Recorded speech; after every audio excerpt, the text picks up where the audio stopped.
Do you know the feeling when you've been trying to solve one mystery for your entire life? Nope? Well, Detective Anderson does. During almost 30 years of working for the police, he solved many riddles, caught hundreds of robbers, and helped save thousands of lives. There's a huge number of successfully solved cases on his record. At the age of 25, he caught a thief who changed his own face with plastic surgery once a year. When Anderson was 30, prisoners started breaking from jails all over the world. The detective successfully solved this case. At the age of 38, he discovered the secret base of a forbidden order in a volcano's mouth. By his 50s, he managed to explain all the most inexplicable things in the world. But there was something he couldn't solve. These were two mysteries from the 50s, cases of missing planes. All these years, Anderson has been scrolling through the details of this puzzle. Unfortunately, he was too young when this story began. All he had were guesses and notes. But today, a sudden thought struck him. For the first time in many years, he felt that he could finally solve this mystery. But to do this, he had to immerse himself in this story again. So he opened the closet and pulled out two old magazines with detailed articles about these incidents. The first one happened in the summer of 1955. July 1st, Pan Am Flight 914 was about to depart from New York Airport with 61 people on board. The plane model was a Douglas DC-4. It differed from modern aircraft, having giant propellers instead of turbines. So, all passengers fastened their seatbelts. The plane started taxiing down the runway, sped up, and took off. It went high into the sky and out of sight. Its destination was Florida. The flight time would be 3 hours. Dispatching services were watching the plane on their radar when suddenly, Pan Am 914 disappeared. The operator tried to contact the pilot but received no response. New York reported this to Florida. They said they couldn't see the plane either. Usually, pilots notify via radio if a plane crashes or gets into a storm. But this time, just nothing. After several unsuccessful attempts to establish the connection, they deployed large-scale search operations. Communication with the plane was interrupted when it was flying over the Atlantic Ocean. Therefore, the air company had to admit the aircraft crashed into the water. But this version had no proof. When planes fall that way, rescuers find floating debris. Some parts of the cabin or luggage always get to the surface. This time, rescuers found nothing. The plane didn't transmit any distress signals and didn't leave any traces of the crash. It seemed like it just disappeared into thin air. People forgot about this disaster for 37 years. And then, something bizarre happened. 1992, Venezuela, Caracas Airport. The control tower received a signal about an unknown aircraft approaching them. It was weird because it wasn't supposed to be there. There were no flights scheduled for that time. The plane was landing. The dispatcher and the rest of the airport staff understood that something was wrong here. The plane looked old, with huge propellers instead of turbines. After landing, the pilot contacted the airport. Where are we? The dispatcher asked him to identify himself. A few seconds later, he received an answer. We are Pan Am Flight 914 departed from New York to Florida with a crew of 4 people and 57 passengers on board. The dispatcher didn't know what to do next. He and the airport staff understood what kind of plane they were looking at. What was this plane doing 37 years later and almost 1,240 miles away from its destination? After a few seconds, the startled dispatcher turned on the microphone and said, It is September 9th, 1992. You know that? A long pause followed. Then, the pilot responded in a panic. Oh no. Jimmy, where are we? No! Stay away! Let's go now! The airport staff saw the pilot waving his hands in horror through the glass.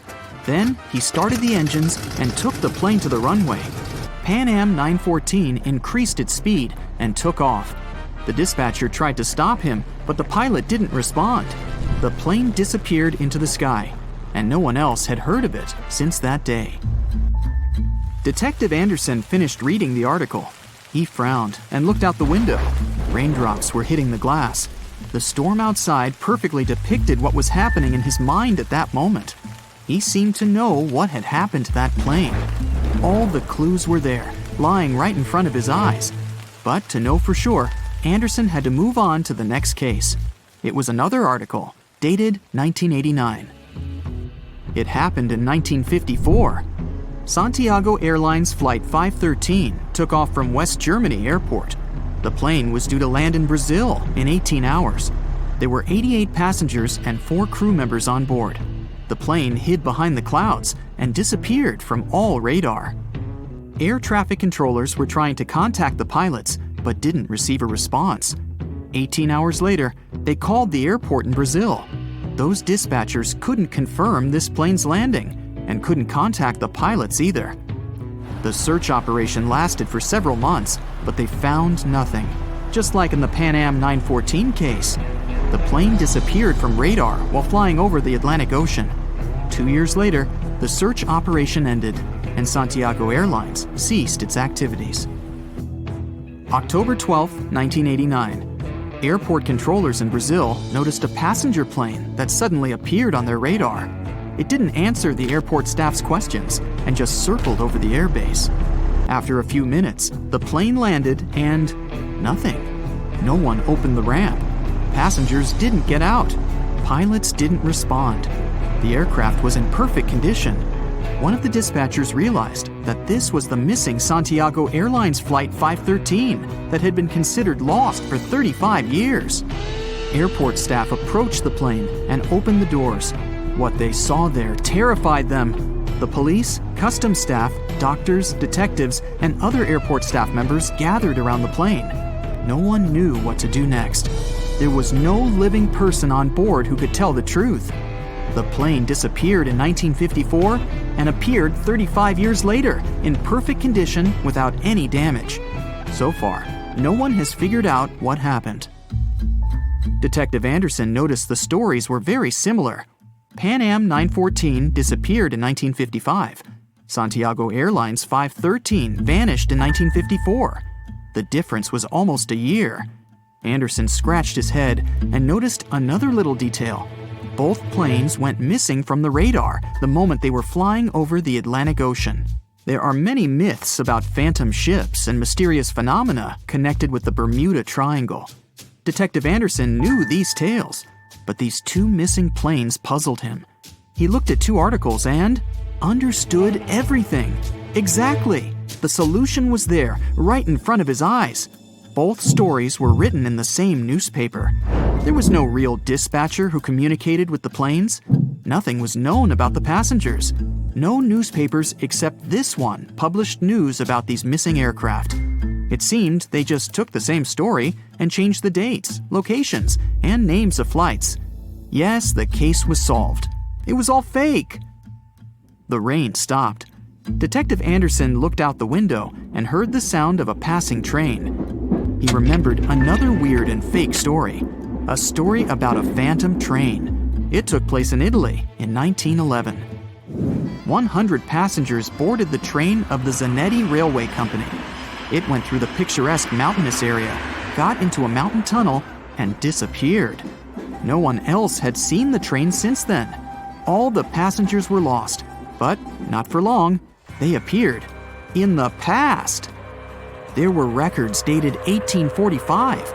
One unknown doctor from Mexico City wrote about 100 Italians who appeared in the city from nowhere.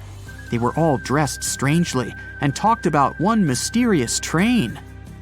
This was a completely made-up story. There was no proof or records about this train and the people who got into the past. A loud sound interrupted his thoughts. Detective Anderson picked up the phone. He was silently listening to the person on the other end of the line. A minute later, he answered, "Yes."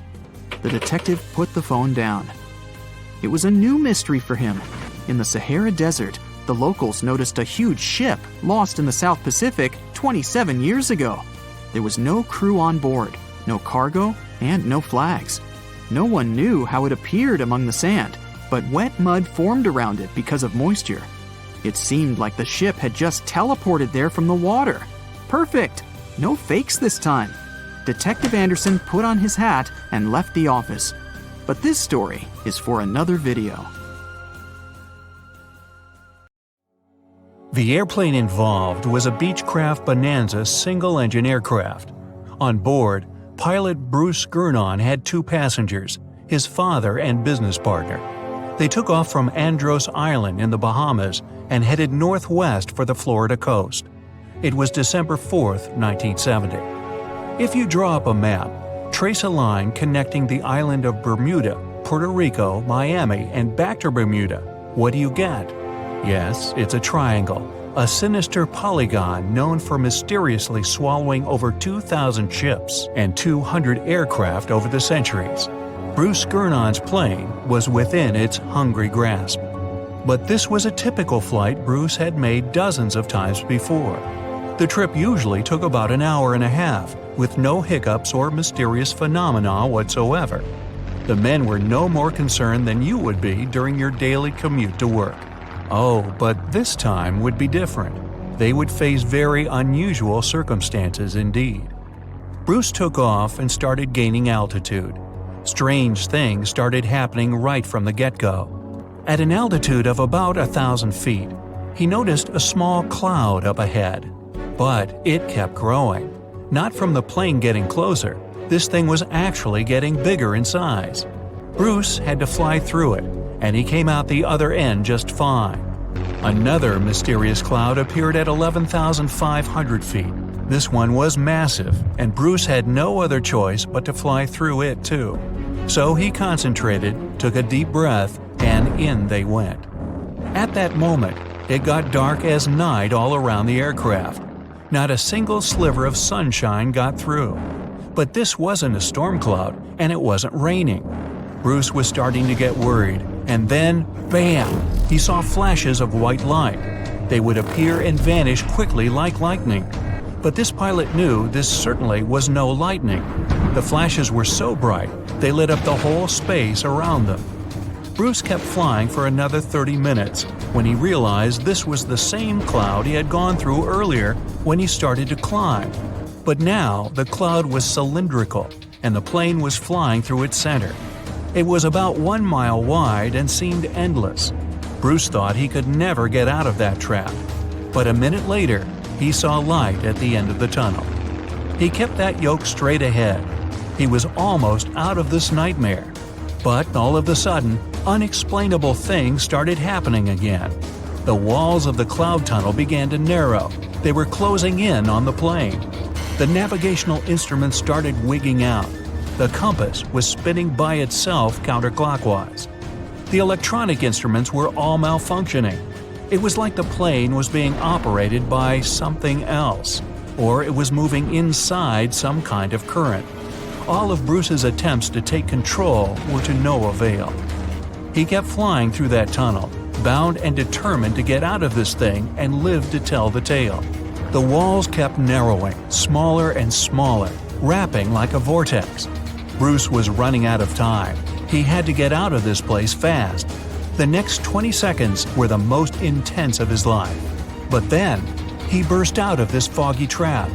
As Bruce described later, he felt weightless for 5 seconds as his plane left the tunnel. The clouds dispersed, and now the aircraft was in a grayish haze. The men let out a big sigh of relief. He immediately grabbed the radio and contacted ground control. Bruce wanted them to determine his location. But when the dispatcher looked at the green screen, his face became contorted with confusion. Bruce's plane wasn't on the radar. It was as if the thing was invisible. But then the dispatcher said the aircraft was already in Miami airspace. Bruce was utterly shocked by this information. It just couldn't be true. The distance the Beechcraft was supposed to cover was about 250 miles. Remember, the whole trip usually took around 90 minutes. But this time, it took just 47 minutes to get to the destination. This model of aircraft can only cruise at about 180 miles per hour. Do the math, and anyone would understand that this was physically impossible. The dispatcher must have made a mistake. But when the clouds parted, Bruce saw that he really was over Miami. The plane landed safely, and it was time to try and solve this mystery. So what happened on that flight? Bruce checked the remaining fuel and his watch. After a short calculation, he he was only more confused. The plane hadn't gone through the amount of fuel it should have. Bruce couldn't have been wrong. He was a very experienced pilot. By his early 20s, he already had 600 hours of flight under his belt, and he was all too familiar with this airspace he'd flown countless times. All the evidence in hand seemed to indicate that Bruce's plane just skipped over almost half the entire distance. The man thought about this bizarre occurrence for a long time. He even consulted with professors and experts, but none of them could give an exact answer to what happened that day. So he came up with his own theory and even wrote a book about it. Bruce thought it all came down to this electric fog with white flashes. Others, however, theorized that dark energy was responsible for this time leap. Yes, that same dark energy responsible for the expansion of the universe. This energy could have curved time-space like a black hole, forming this strange tunnel. Bruce accidentally hit it, but he was lucky to get out of there. That's how he got into Miami airspace so fast. But dark energy is just a theory attempting to explain the unexplainable. To this day, there is no real answer for how Bruce was able to travel that distance in such a short time. But some details still can be explained. Archive records show that 84 sunspots were recorded that day, as well as a huge solar wind moving almost 440 miles per second. This would cause disturbances in the Earth's magnetosphere that could throw off the plane's instruments and radars. So Bruce's version that he was in an electronic fog could be right. And about these weird clouds. The thing is, they're pretty commonplace things in this area. Zones with low and high pressure are constantly colliding there. The result? Storm clouds. Perhaps that cloud growing before Bruce's eyes was simply two massive air currents crashing into each other. But so far, no one has been able to explain how the plane got to Miami so fast. Well, maybe in the future the truth will be revealed. In the meantime, it remains another mysterious riddle of the Bermuda Triangle. But it's still by far not the most shocking incident there. In 1945, a total of 5 planes went missing in the Bermuda Triangle all at once. On December 5th, some Navy student pilots were training in the area. The day's lesson? Navigation. Ironically enough, they couldn't find their way back to the base and got lost. Many people assume they ran out of fuel. This is likely to have caused the incident, but the circumstances were very strange.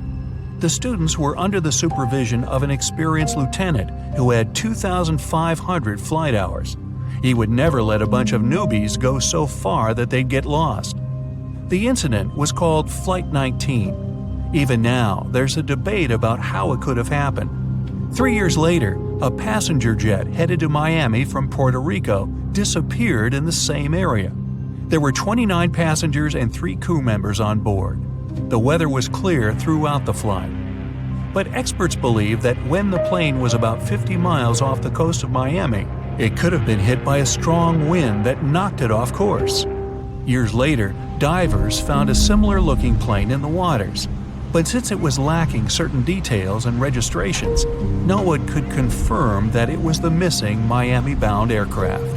The next month, in January 1948, another plane went missing in Bermuda.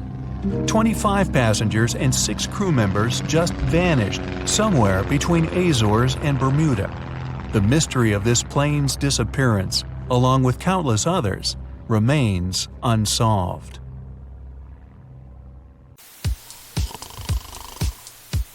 Have you ever watched an action-packed Hollywood film where an airplane gets a hole in its side and everyone starts freaking out?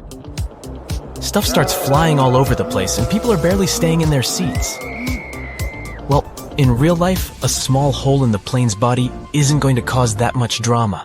However, I have an incredible story to tell you about a pilot who actually managed to land a plane with half of its roof missing. Can you believe it? Make sure your seatbelt is fastened because this one is going to be a wild ride.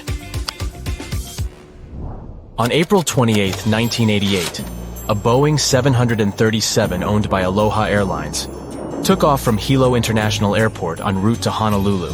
Before this flight, the plane had already flown 3 short trips from Honolulu to Hilo, Maui, and Kauai. Everything was chill that day, and the weather was nice and calm. It looked like smooth sailing all the way.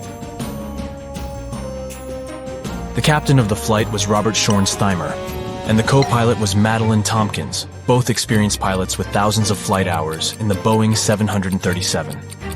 Bright and early that morning, before taking off from Honolulu, Madeline did the regular pre-flight inspection and said that everything was good to go. At 11 a.m., they took off from Honolulu and went to Maui, then Hilo. When they got to Hilo, they didn't leave the cockpit or check the plane from the outside. It wasn't a requirement, so why bother? At 1:25 p.m., the plane took off for the final leg of the round trip, with 95 people on board.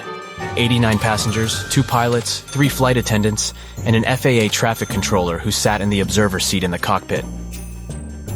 The plane had taken off like normal and reached its cruising altitude of 24,000 feet without any hiccups. But then, 26 miles from Kahului, things went totally haywire. The pilots heard a loud whooshing sound, followed by a crack, and then a rush of wind that was so loud it was deafening.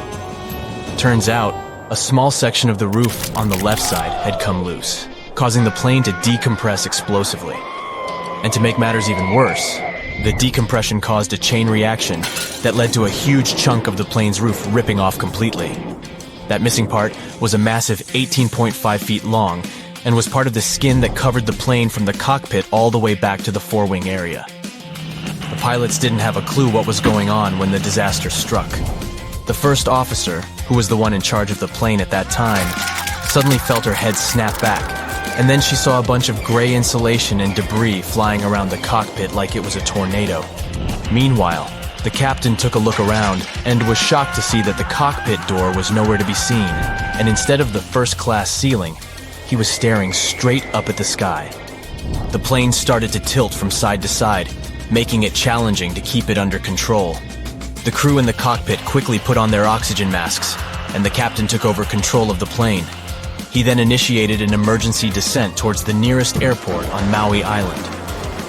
Luckily, all the passengers were seated, and most of them had their seatbelts fastened since the seatbelt sign was still on. Unfortunately, the 3 flight attendants were caught off guard. One of them was near the hole and was pulled out of the plane. The other 2 were thrown to the floor, with one of them hitting her head hard and losing consciousness. The third attendant tried to help the passengers and keep them calm. At the same time, the pilots were desperately trying to let air traffic control know that they were in trouble. But there were communication problems even between themselves due to the loud noise and the fact that they were wearing oxygen masks. They had to resort to hand signals to understand each other. Moreover, they were unsure whether their messages were being heard by ATC. The plane's controls were not responding properly, which made the captain's job of flying the plane even harder. The first officer was doing her best to assist the captain and communicate with the tower. It was only after the plane descended to an altitude of 14,000 feet that the controller finally received their distress call and immediately started making arrangements for an emergency landing. The control tower wasn't prepared for a situation like this, though. In fact, the tower had to call 911, just like any other regular person would do in case of an emergency. The problem was that the controller didn't understand the severity of the situation, and they didn't realize that the passengers and crew members would need medical help. This was because the crew had only reported a rapid decompression and hadn't explained the entire situation in detail. The plane was in a very bad mess, but the captain was doing everything he could to safely land the plane. As they descended towards the airport, the captain commanded the first officer to lower the landing gear, but the indicator light didn't turn on. The plane also had an issue with the left engine, which failed as they approached the runway. Despite these problems, the captain used the reverse thrust of the working engine to try and land the plane. It was a difficult and dangerous task, but they managed to land the plane safely on the runway. The passengers and crew members were then evacuated from the plane. It was a miracle that everyone survived. However, 65 people were injured. They had been hit by debris and pieces of the plane's body that were flying around. Unfortunately, the ground staff wasn't aware of the severity of the situation and didn't have enough resources to provide immediate medical assistance to the injured passengers. The first ambulance arrived 7 minutes after the plane landed, which wasn't an ideal scenario.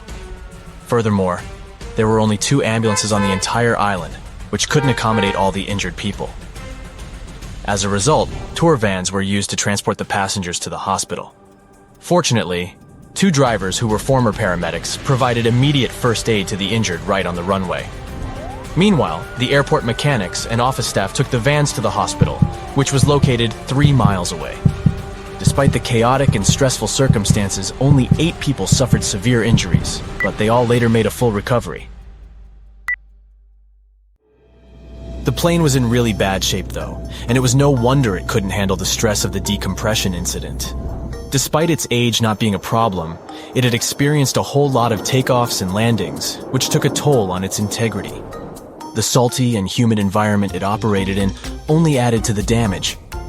You see, planes are designed to withstand a certain number of flight cycles, and this plane had exceeded that number by a long shot. The majority of its flights were short domestic ones, which meant it had to take off and land way more times than it was designed for. This is what ultimately led to the roof coming off during the flight. The poor condition of the plane meant that it was beyond repair and had to be dismantled right there at the airport. What's interesting is that in an interview after the accident, one passenger recalled that she had noticed a crack in the plane's fuselage while she was boarding. She didn't tell the flight crew about it because she didn't think it was worth it, so they didn't know to check it. It's important to remember that these types of accidents are very rare nowadays. Major airlines and airports take numerous steps to ensure safety, and according to Harvard University, the chances of being in an airplane accident are about 1 in 1.2 million. That's a tiny percentage, and I don't know about you, but I find that very comforting. And even if something did happen, such as the roof of the plane coming off, it's reassuring to know that the pilots are trained to handle emergencies and can still land the plane safely.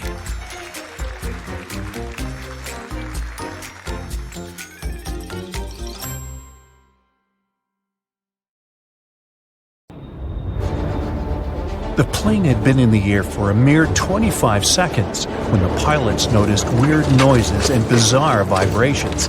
They tried several ways to improve the situation, but nothing worked. The engine surges continued, and just over a minute into the flight, when the plane reached 3,000 feet, both engines failed. First the right one, 2 seconds later the left one. The pilots decided to return to the airport they had just left. At the same time, they tried to restart the engines. Nothing seemed to work. The flight crew made a decision to pitch the plane down and then level it off. Perhaps it could help them gain some speed for the glide. But soon, they realized they wouldn't make it to the airport. Was the plane going to crash? That's when the miracle at Gotrura occurred. The morning before the flight started as usual. Regular pre-flight procedures, good weather. The members of the flight crew were experienced pilots. A 44-year-old Danish captain with over 8,000 flight hours under his belt, and a 34-year-old first officer from Sweden with 3,000 hours. So, what could go wrong? The plane itself was almost brand new. It was a McDonnell Douglas MD-81 nicknamed Dana Viking. It made its first flight on March 16, 1991. By that fateful day, the aircraft had been in service for a mere 9 months. There were 122 passengers and 7 crew members on board. Flight 751 Scandinavian Airlines was a scheduled flight from Stockholm, Sweden to Warsaw, Poland. On the way, the plane was supposed to make a stop in Copenhagen, Denmark. The aircraft took off from Stockholm according to its schedule at 8:47 a.m. local time. But by that point, the people inside had already been doomed, all because of a terrible sequence of events before the departure. It started the night before. The plane arrived at Stockholm Airport after a flight from Zurich. It was 10:09 p.m. The aircraft spent the night at the gate outside. It was cold. The temperature dropped to 34 degrees Fahrenheit, just above freezing. What made the situation even worse was that almost 6,000 pounds of freezing cold fuel, chilled during the night, still remained in the tanks located in the wings. The fuel was so cold because the plane had been flying at the cruising altitude, where the air temperature outside the cabin varied from -61 to -80 degrees. The flight from Zurich lasted around 1 hour and 40 minutes. Soon after midnight, a flight technician came to check on the aircraft. The man had to remove some slush from the landing gear, otherwise he wouldn't be able to examine it. At around 2 a.m., when he was leaving, he noticed some ice covering the upper part of the wings. By the morning, the situation had become even dire. A layer of clear, almost invisible ice had formed on the tops of the wings. The plane had to leave the gate at around 8:30 a.m. An hour before the departure, the mechanic responsible for the plane noticed that some ice covered the underside of the wings. He decided to make sure there was no ice on the tops of the wings. He climbed a ladder and put one knee on the wing. Then he bent forward to touch the front part of the wing. There was no ice, just some slush. The mechanic decided to make sure everything was fine with the air inlet of one of the engines. He didn't find anything abnormal. Soon after that, the personnel used more than 220 gallons of de-icing fuel to remove ice from the plane. The mechanic consulted with the captain of the aircraft and ordered the staff to de-ice the underside of the wings as well. After all, he had seen some ice there. But no one thought to double-check if there was clear ice on the tops of the wings. After they had finished the procedure, the mechanic reported to the captain, "We're done here. De-icing finished. There was a lot of snow and ice, but everything's clear now." The captain thanked the mechanic and carried on with the pre-flight procedures. The plane taxied to the runway. Its engine's anti-ice systems were switched on and didn't show any malfunction. But several passengers later claimed they had seen ice sliding off the upper side of the wings while the plane had been taking off. And still, the plane left the ground and headed for Stockholm as usual. But shortly after the takeoff, several pieces of the overlooked ice broke off. At full speed, they slammed into the fans of the engines near the tail on both sides of the plane, ruining the blades. It led to a series of surges, and the rest is history. Meanwhile, somewhere in the cabin, Scandinavian Airlines flight captain Per Holmberg, who was on board as a passenger, noticed something was amiss. At first, he informed the flight attendant sitting in the rear jump seat that the right engine was surging. She tried to contact the flight crew, unsuccessfully. Then, the ununiformed captain rushed to the cockpit and asked if he could help the pilots. The first officer gave him the emergency checklist, and the captain asked him to start the auxiliary power unit, a small gas turbine in the tail of the plane. Holmberg's advice and help were invaluable, but was it enough to save the plane and the people inside? When the plane emerged from the cloud cover at an altitude of 890 feet, the pilots realized they wouldn't have enough time to make it back to the airport. An immediate emergency landing was unavoidable. The assisting captain passed the order to the cabin crew, and they started preparing the passengers. There was a large field to the north of the plane, but the captain realized they didn't have enough time to reach it. So he chose a much smaller field in a forested area in the direction of flight. It was not far from the village of Gotrura in Uppland, Sweden. The plane was just 1,300 feet above the ground when the assisting captain started extending the flaps. At a height of 183 feet, the captain reported to Stockholm Control, "We're crashing to the ground." 7 seconds later, the plane hit several trees and lost a huge chunk of its right wing. By that time, the landing gear had already been extended and the speed had decreased to 139 miles per hour. Moments later, the plane's tail struck the ground and broke off. The aircraft kept sliding across the field, still at high speed.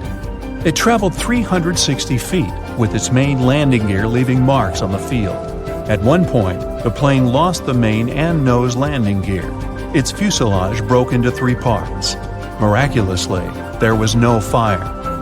If you look at the pictures from the crash site, the plane torn into pieces, with its parts scattered across the field, it's hard to believe that all 129 people on board the plane survived. It seems like a miracle. But it was also thanks to the flight attendants' quick reaction and the correct instructions they gave the passengers. They didn't panic and told the people to adopt the brace position just in time to avoid fatalities. Even more surprising, almost all passengers, except for 4 people, made their way out of the plane on their own. No wonder this accident was nicknamed the Miracle. The aircraft, though, wasn't as lucky. The 9-month-old plane was damaged so badly that it was an immediate write-off. Everyone praised the actions of the flight crew. The landing was incredibly skilled, especially in such a fast-developing, very dangerous situation. The captain himself admitted that few pilots were ever forced to put to the test the skills they got during training, at least not to this degree.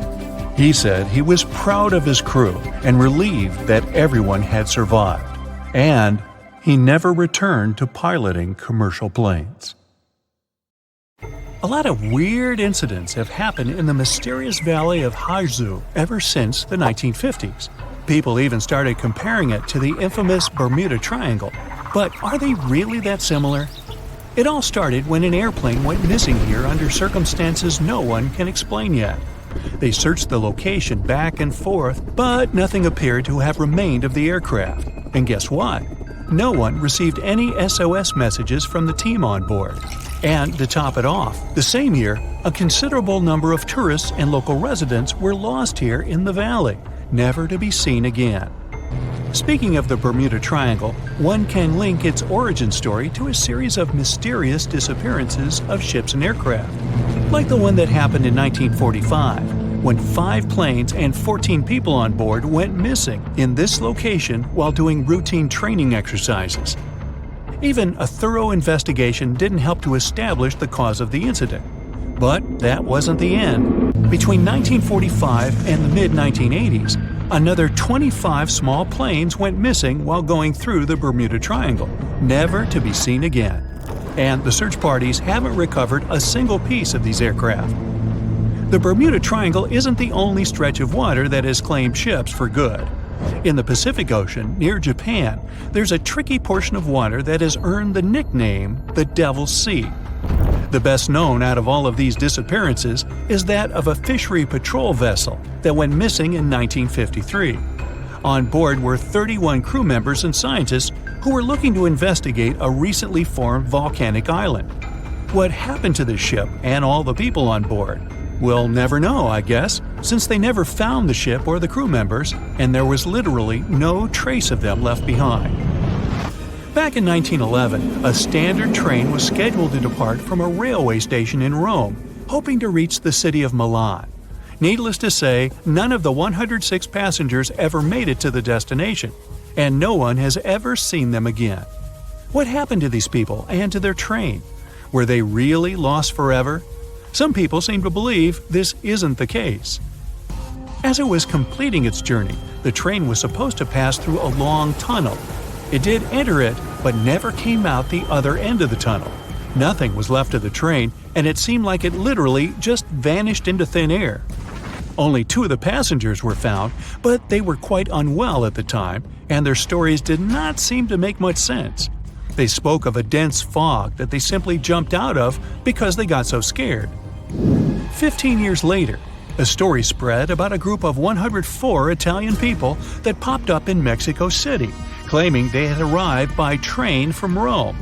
If that's not weird enough, the story appears to have been reported back in 1845, 66 years before the train even departed in the first place. Of course, nobody at the time actually took these people seriously.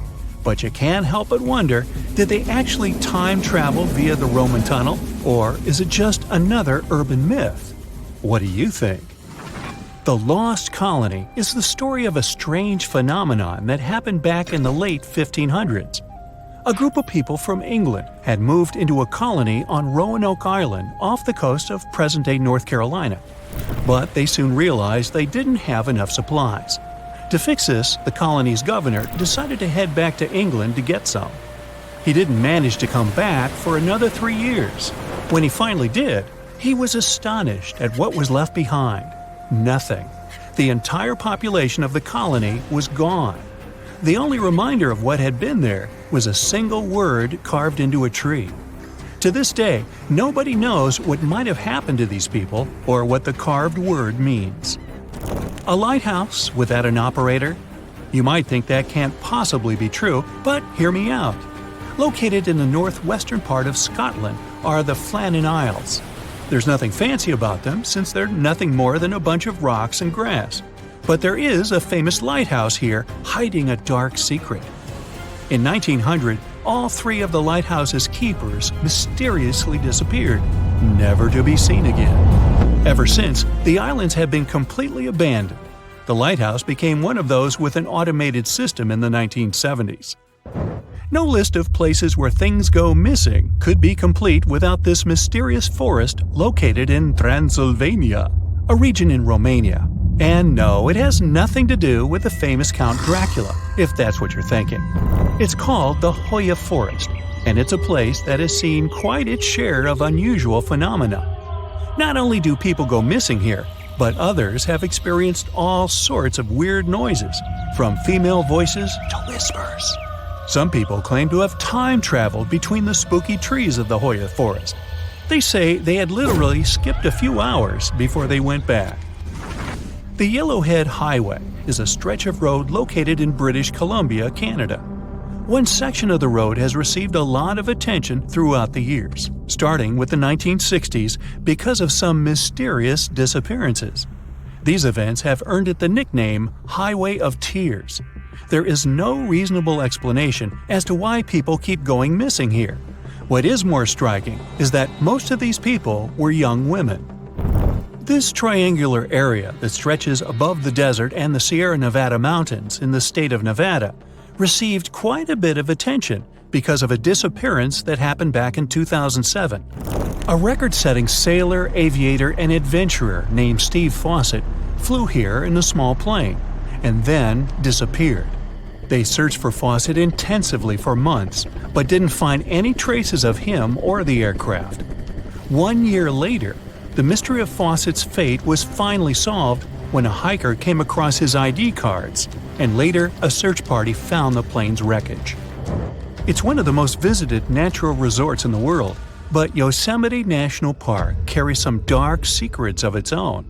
Despite its beauty and abundance of wildlife, a total of 45 people went missing right here in this location.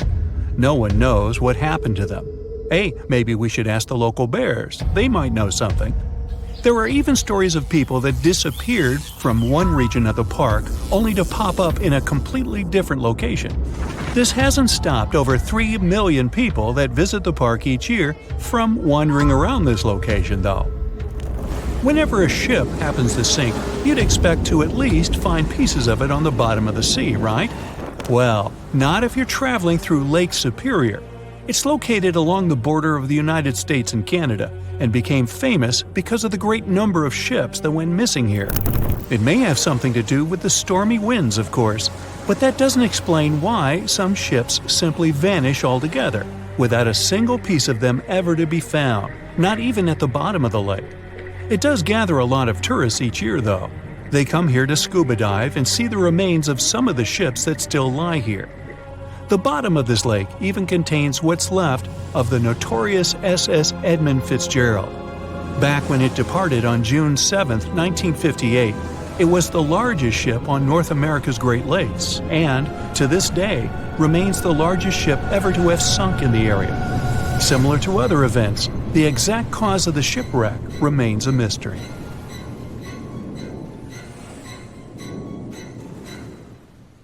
You unbuckle your seatbelt and stand up, stretching your legs after a long flight. You head towards the restroom and think about freshening up. Suddenly, you're in the air. Luggage flies around you. It feels like the world is ending. You're 30,000 feet above the ground, and you're heading for a crash landing. Before you have any more time to think, everything goes black. In early 2001, a massive Boeing 747 carrying over 400 people took off from Tokyo Haneda International Airport. The flight progressed like normal until it reached 39,000 feet and coasting speed. Food was being served, and passengers were up and about like they would be on any other journey. Slightly earlier in the day, a Japanese airline flight between Busan, South Korea, and Tokyo, Japan had begun in a similar fashion. This one was smaller, with about 250 people on board. It had also started coasting at around 37,000 feet. Both of these planes were on a similar flight path, only 2,000 feet apart, and due to meet over the Japanese island of Honshu. They were both close to this intersection when the pilot of the Boeing 747 noticed his anti-collision indicator going off. This was when he first knew something was wrong. One of the critical aspects of modern air travel is the coordination of air traffic control. Every flight is monitored, and pilots are advised if anything goes wrong. The entire point of air traffic control is to organize flights so well that collisions are impossible. Every modern plane is built with collision monitors, but they are never supposed to be used because of this. While the anti-collision indicators buzzed, 26-year-old trainee Hideki Hachitani was sitting behind the radars at the control tower, monitoring both flights. The stress of having to oversee more than 10 planes was overwhelming him. This isn't surprising, given that he wasn't even certified to operate by himself without supervision. When he noticed the potential collision, he rushed to prevent a disaster. He quickly contacted the flight from Busan that was cruising at 37,000 feet and told them to dip lower, trying to create a bigger gap between the planes. In his rush, though, Hachitani had made a terrible mistake. He had contacted the wrong plane. Instead of telling the Boeing 747 to reduce its altitude, the pilot of the other plane followed Hachitani's instructions and lowered from 39,000 feet to 37,000 feet, the exact same height as the 747. Both planes sped toward each other at 500 miles per hour on a collision course. Hachitani was beginning to panic now. When he noticed that the flight from Busan hadn't descended, he quickly instructed it to turn right. The pilot had, of course, failed to follow the instructions given because they'd been sent to the wrong plane. For an unknown reason, the instruction to turn right failed to reach anyone at all this time. The communications from air traffic control were failing, and the pilots didn't have any idea of how much danger they were in. When seeing Hachitani panicking behind the control panel, his supervisor rushed to the scene and took control of the situation. She contacted the flight from Busan and now told it to climb up. Amazingly, when she did this, she gave the order to a flight that wasn't even operating that day. Both of the flights ignored her because they didn't know that the message was intended for them. The Boeing pilot was at least aware that there was another plane close by, but his faith in air traffic control would have comforted him. Surely, if anything was badly wrong, someone would send him more instructions? At this point, the crash was beginning to look inevitable. For the passengers on the flights, though, everything would have seemed to be normal. They might have been eating some snacks, stretching their legs, or maybe waiting in line for the toilet, completely unaware that they were on course to fly straight into another plane. Luckily for all of the 600-plus people involved, the pilot was well-trained and confident in a situation that would cause most people to freeze up. Through his windscreen, he saw something that no pilot should ever see: another plane heading directly for him. With cat-like reflexes and remarkable composure, the Boeing pilot gripped the throttle and steered the plane down as low as he could for the seconds he had before the collision. The Boeing flew straight underneath the other flight. Imagine being a pilot and seeing the ground in front of you instead of the sky. They both made it out intact. This man had saved the lives of more than 600 people. That isn't to say that everyone got out without a scratch. The passengers were completely unaware of the entire incident, so barely any were buckled in. They were powerless as the change in direction threw them against the inside of the plane.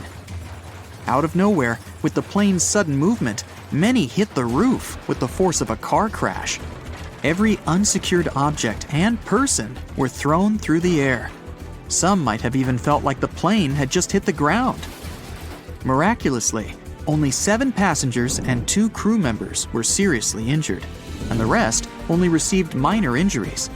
The pilot circled back to Tokyo to allow all of the injuries to be treated. Thanks to the quick response of medical teams and unbelievable decision-making and skill shown by the pilot, everyone on the flight survived. Every time you travel on a plane, You're signing up to shoot through the sky at speeds of up to 500 miles per hour in a fragile metal shell. You're surrounded by enormous, dangerous motors, 6 or 7 miles above the ground. Surely there's no way you'd survive if the plane itself started to fail. The Hudson Bay landing shows that skilled pilots can overcome seemingly insurmountable odds. On January 15, 2009, Flight 1549 was set to fly from New York to North Carolina. The pilot, Chesley Sullenberger, was a former jet pilot who converted to commercial flights in the 1980s. The sky was clear and the conditions were favorable. It was a typical flight for all of the 155 passengers on board, until the worst happened just a minute and a half in. As the plane climbed to 3,000 feet, they hit a flock of Canada geese. They hit the entire plane, but most importantly, some geese got caught in both engines. When Sullenberger realized that his engines were failing, he contacted air traffic control. They ordered him to land back at the airport, but he realized that it was impossible. With failing engines and no clear runway to land on, he had to take control of the situation to save the lives of everyone on board. Without full control of his plane, he wasn't able to operate at the normal altitude. He flew so low that he passed over the George Washington Bridge at only 900 feet. The people on the bridge were terrified to see the plane so close, but they had no idea how bad things were on board. With the plane speeding at 140 miles per hour, Sullenberger saw the Hudson River in front of him, and he had no choice but to land on it. Everyone in the control tower was shocked to hear what he had to do, but there was no other option. Landing on a runway is one thing, but commercial pilots aren't trained to land in a river. Sullenberger had to think clearly and plan the landing while flying towards the ground. He made sure to allow the tail to touch the water before the nose. Landing nose first would compromise the engines further and cause even more damage. Amazingly, the plane touched down on the water without falling apart. Their momentum gradually decreased until they were at a slow, steady pace across the surface. From a distance, people might have thought it was just a slow-moving boat. A ferry arrived impressively quickly to fetch the stranded passengers, who waited on the wings and the inflatable slides. Everyone received minor injuries from the collision with the river, but they all survived. Captain Sullenberger went down in history as one of the most remarkable pilots ever, having saved so many people from a seemingly hopeless situation. There was even a movie made about his heroics.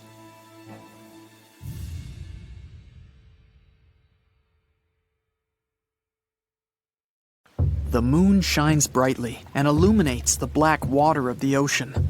Thick fog descends on it in ominous silence. Then, it's suddenly broken by the creaking of wooden boards, followed by a rippling of the waves. Through the fog, you see the outline of an old, large ship. Its hull is rusty, and a strange cold is coming from it. But the most unsettling thing is that there's no one on the deck. The ship sails without a crew. No, this isn't a mythical Flying Dutchman, but a very real ghost ship. September 2nd, 2019. The British Royal Navy's ice patrol ship, called the HMS Protector, sails through the calm waters of the Atlantic Ocean. The time is 11 p.m. Some of the ship's crew are on deck, while others are sleeping in their cabins. The captain steers the ship and looks straight at the horizon. The sky is lit up by an orange twilight, and clouds float in the distance. Suddenly, against this beautiful landscape, one of the sailors notices the black silhouette of an unknown ship. The captain slows down and steers the ship a little closer to the mysterious vessel. This is an old cargo ship, 250 feet long. Attempts to contact the crew members lead to nothing. It seems the unknown boat is floating in the ocean by itself. There's no one on board, at least, no one alive. The deck of the ship creaks from rocking on the waves. The sun sinks below the horizon, and it gets dark. The ship looks terrifying. British sailors don't dare to climb on that strange deck. They take a photo, post it on the internet, and sail away. Many people on the internet will assume the sailors met a real ghost ship. 5 months later, we're in the village of Ballycotton in County Cork, Ireland. A local leaves the house early in the morning to go for a daily run. Music in his headphones, fresh cool air, and a scenic route are ideal conditions for a good workout. The jogger runs along the road on the coast of the Celtic Sea. There was a strong storm last night, and now the sea looks calm. The man runs along the top of a low cliff and notices a huge vessel. An old rusty cargo ship 250 feet long lies on the beach, right among the rocks. No people on board.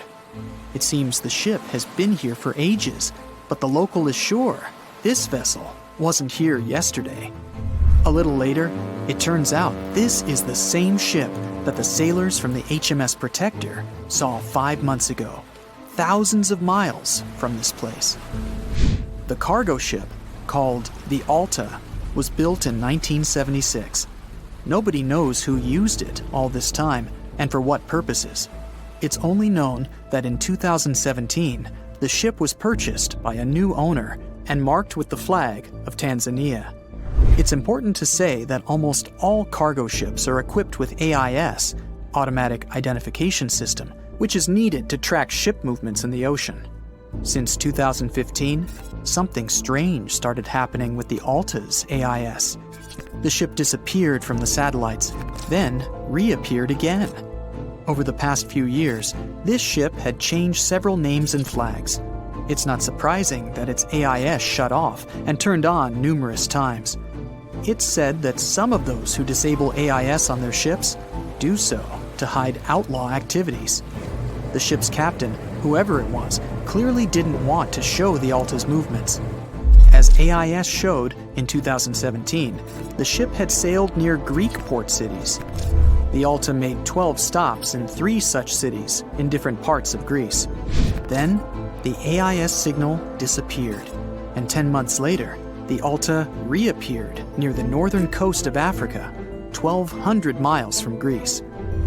In September of 2018, the ship was sailing about 1,400 miles southeast of Bermuda, and at that time, the crew members started having problems.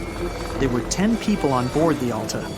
On September 19th, the ship's engine failed right in the middle of the Atlantic Ocean. The nearest shore was very far away. The ship began to drift. As days passed, the crew couldn't fix the vessel. Food supplies were running low. The crew started to panic and tried to contact someone. The situation got worse as a strong hurricane was approaching the place where the ship broke down. Crew members contacted the U.S. Coast Guard. On October 2nd, a helicopter headed towards the ship. Food and water were unloaded on the Alta. This was enough for the crew to bide their time for several days. About a week later, a rescue boat sailed about 1,500 miles to reach the Alta and help the stranded sailors. Shortly before the start of the hurricane, American rescuers succeeded. The entire crew of the wrecked ship was taken to Puerto Rico. The Alta remained drifting in the ocean. After a while, another ship arrived to tow it to the coast of Guyana. Then, something went wrong, again. The ship was hijacked. Who did it and why remains a mystery to this day. But then, for some unknown reason, the thieves decided to abandon the ship and left it to drift in the ocean. For almost a year, the ship's location couldn't be tracked. Then, in September 2019, the vessel was found by the British Royal Navy. How the Alta was able to cover the distance across the Atlantic and wash up on the coast of Ireland is unknown. An investigation has been launched in Ireland. It's necessary to identify the owner of the vessel and find a responsible person to take on the task of towing it. But no one has since been found. Once, an unknown person called the Irish authorities and introduced themselves as the owner of the ship, but didn't provide any evidence. Several barrels of oil were found on board the Alta. To dismantle the ship, the Irish authorities will need to spend about 10 million euros. Local residents are annoyed by the wreck too. Corroding metal is bad for the environment, and kids have already snuck on board and posted a video on the internet from inside the abandoned ship. The further fate of the Alta remains unresolved. It's still lying there. That ship sailed in the ocean for just 2 years. Now imagine if some other managed to drift for 38. In all that time, no one could catch this ship, and people still seek it. That vessel is called the SS Beichimo. It was a merchant ship owned by a Canadian trading company. In 1931, the ship got stuck in ice off the coast of Alaska. A strong snowstorm began. The team waited a week for it to end, but the storm only intensified. One day, the weather improved a bit, and part of the team was evacuated to the nearest city. Another part of the crew, with the captain, set up camp near the ship. The storm started again and didn't stop for a long time. The blizzard was so heavy that the ship's captain couldn't see beyond his arm's reach. Finally, when the storm was over, the captain saw that the ship simply vanished. He decided the Beichimo sank during the storm. A week later, the ship was found, drifting near the place where it was lost. The hull of the ship was damaged so badly that it was unsafe to sail on it. The captain decided to abandon the ship. However, it didn't sink. For the next 38 years, it was drifting at various points along the Alaskan coast. Several times, people climbed on the ship, including native Alaskan residents and a group of researchers. Attempts to save the vessel from the sea ended in failure. The salvage operations were hampered by drifting ice and bad weather. The last time it was seen was in 1969. The ship was frozen and blocked by the ice. In 2006, the government created a special project to find the Beichimo. However, in all these years, the ship still hasn't been found. Its fate is unknown. It's likely that the ship has finally found peace and is now lying on the seabed of the Chukchi Sea.